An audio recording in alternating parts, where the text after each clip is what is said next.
Watch how Kemi Badenoch unleashes a devastating attack on Keir Starmer as Parliament erupts over the Mandelson controversy.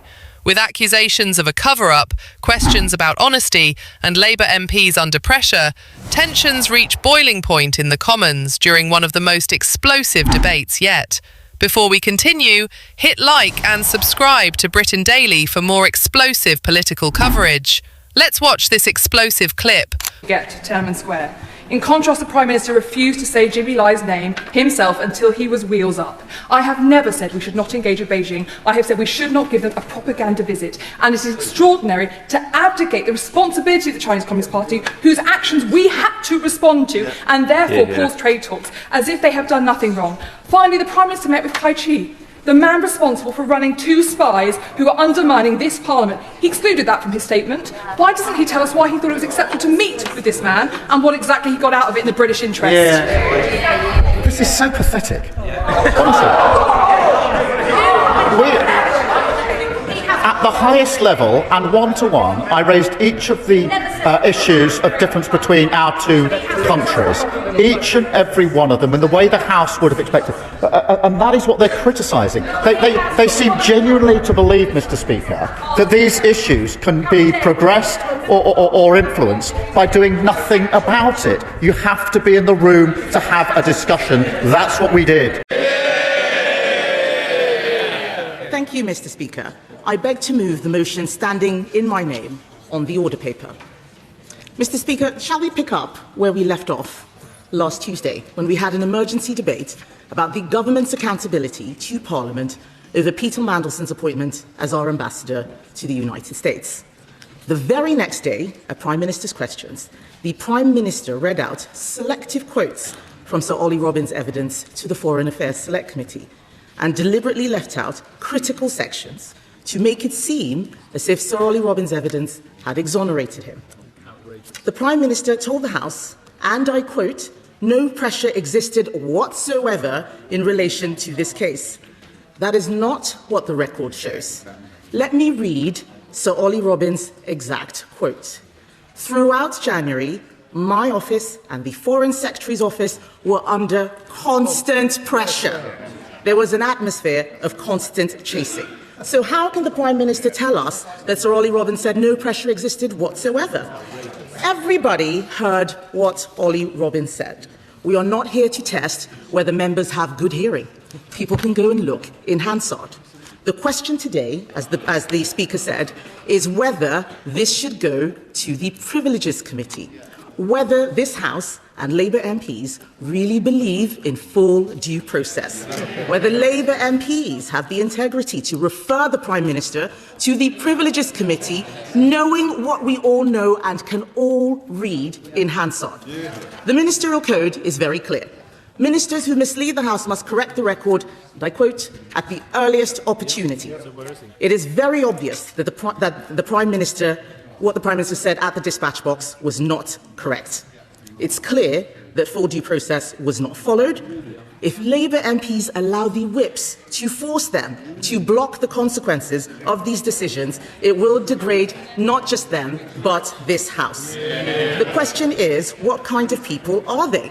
Are they people who will live up to the promises they made about standards and the rules mattering, or are they people who abandon their promises to be complicit in a cover-up? Yes, I will give way. To the right honourable lady, on the 4th of February we passed our humble address here in this House with a unanimous vote of, a unanimous opinion of the whole House that all of the documents should be made available and published. And those that wait for the question. And those that were considered sensitive should go to the Intelligence and Security Committee. Her party accepted that amendment on the 4th of February. If she wasn't going to wait for the outcome of that, why is she moving this process today? Yes, I think that is an excellent question. We asked for the release of documents, and then when the evidence came showing what the Cabinet Secretary had said in November 24 about what full due process was, it was very clear that those instructions had not been followed. We also know that this latest information about the problems with the security vetting did not come from the humble address, it came from a leak to The Guardian. So why should we wait for a never-never process that is clearly not happening? Even members of the Intelligence and Security Committee in that SA24 debate last week said that there were delays to the release of the documents. So, Mr. Speaker, members opposite want to pretend that this is something that only one party is doing. Can I remind them that this is a cross-party motion supported by independents, the Lib Dems, the DUP, the SNP, members from across this House. Calling this a stunt is disrespecting this House and disrespecting the Speaker. It's very obvious, listening to the media and their tweets, it's very obvious they've all been told to come here today, tell everybody it's a stunt, tell everybody it's a stunt. Why are they acting like sheep? Why are they acting like sheep? They should be better than that.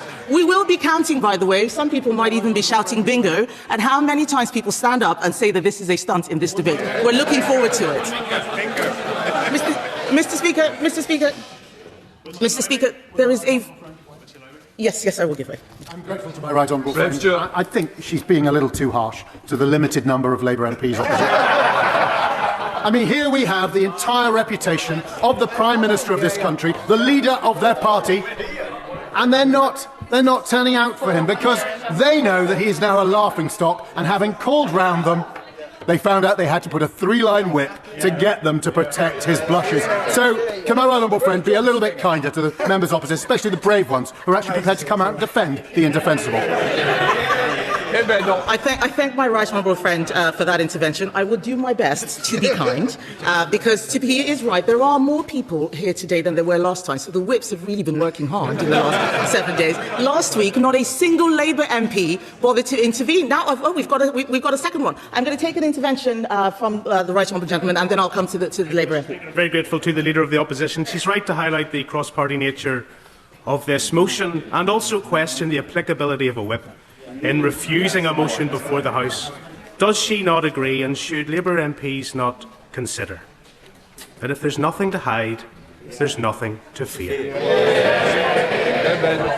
The honourable gentleman makes an excellent point. I completely agree with him, and in fact I will be making that case in due course, but I will give way to the honourable gentleman.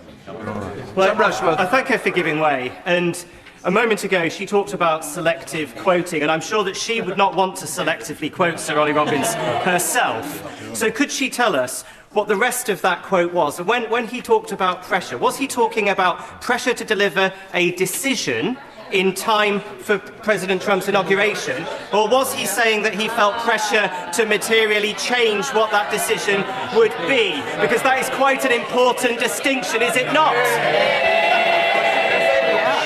It is quite important, and if it was, why didn't the Prime Minister say so last week?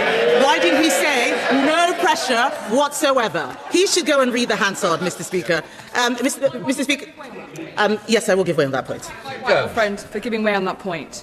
Are we really suggesting in this debate in this chamber that anyone who does not fully, comprehensively, without any hesitation, pass vetting, should be given the most important role in our ambassadorship? Yeah. The opposition seem to be suggesting that someone who is borderline, that there are any red flags, should be put in this sort of role. Is that not absolutely extraordinary? That's not due process. It is extraordinary, and the evidence which we've heard from the Foreign Affairs Select Committee this morning is only making this matter worse for the Prime Minister. So it is very wrong for them to be talking about a stunt. This is about the integrity of this House. Why is the Privileges Committee only a political stunt when Labour is in the dock? Do they still believe that honesty and accountability matter when it is one of their own?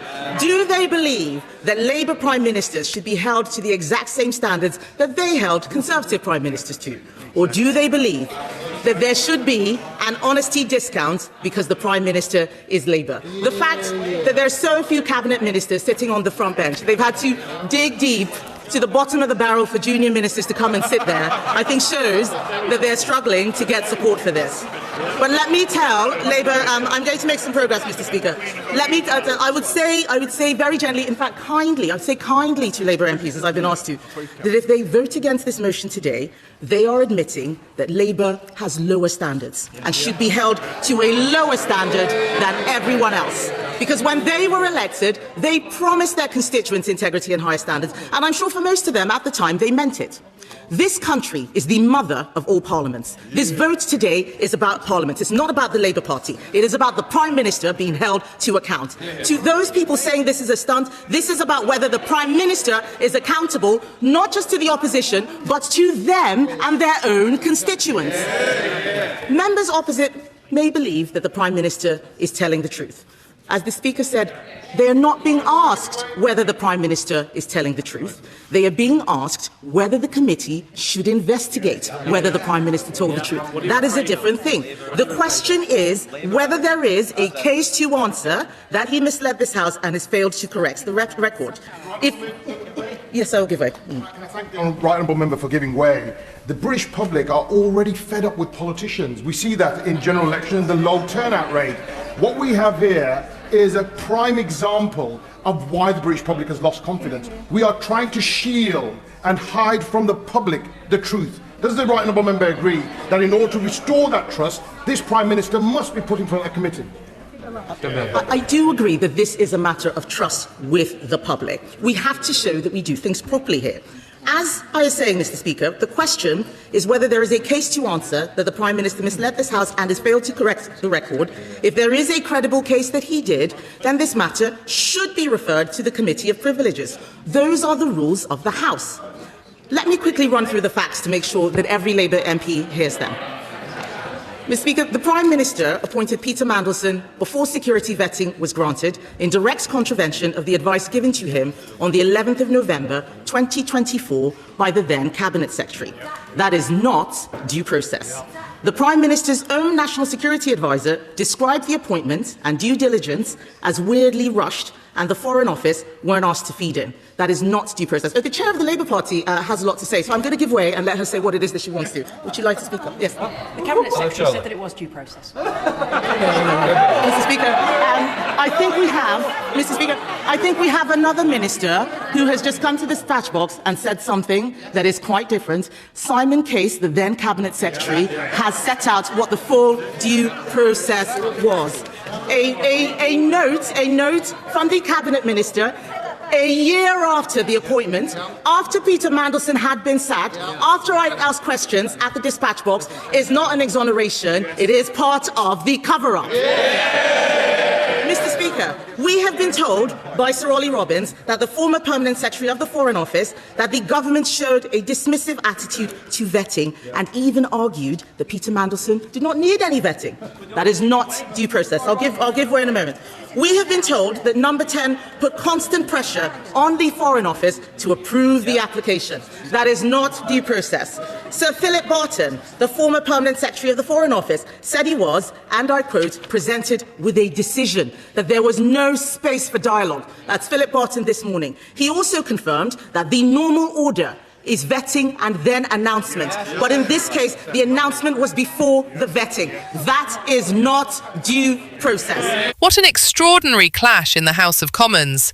Today's debate wasn't just about Peter Mandelson. It was about trust, accountability, and whether Parliament is getting the full truth from those in power. Those are issues that resonate far beyond Westminster because they affect the confidence people have in government itself. Kemi Badenoch came out fighting, accusing Keir Starmer of failing to follow proper procedures and raising serious questions about how the Mandelson appointment was handled. Her message was simple. If ministers expect the public to trust them, they must be willing to answer difficult questions and submit themselves to proper scrutiny. The debate became even more intense as accusations of a potential cover-up dominated the chamber. Opposition MPs argued that too many questions remain unanswered, while Labour ministers insisted they had acted appropriately and within the rules. For many people watching at home, this is about something larger than party politics. Whether you support Labour, the Conservatives, Reform or anyone else, Most voters expect honesty, transparency, and accountability from those elected to serve them. That is why debates like this generate such strong reactions. People want to know whether decisions are being made openly and whether leaders are prepared to stand by those decisions when challenged. The Commons vote will be watched closely because it could determine whether further scrutiny follows. Whatever the outcome, the political fallout from this controversy is unlikely to disappear anytime soon. What do you think? Was Kemi Badenoch right to demand further investigation, or is this simply another political battle in Westminster? Let us know in the comments below. And if you enjoyed this coverage, don't forget to like, subscribe to Britain Daily, and turn on notifications so you never miss the biggest PMQs clashes, Commons debates, and breaking political stories from Westminster.